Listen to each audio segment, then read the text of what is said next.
আমারে নতুন ঘরে নিয়ে যাবি না? আয়, আমার বড্ড খিদা। 20 বছর ধইরা তাজা রক্ত খাই না।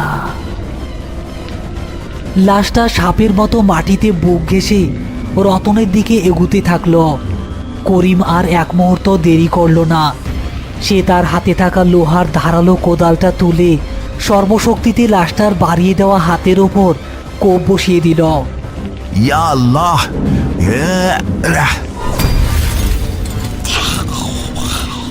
যা শয়তান, দূর হ। কোদালের কোপ লাশটার হাতে লাগতে একটা বিকট ধাতব শব্দ হলো, যেন পাথরের লোহা আঘাত লেগেছে। লাশটার হাত কাটল না, কিন্তু লোহা লাগার কারণে সে তীব্র যন্ত্রণায় একটা পৈশাচিক চিৎকার দিয়ে উঠল।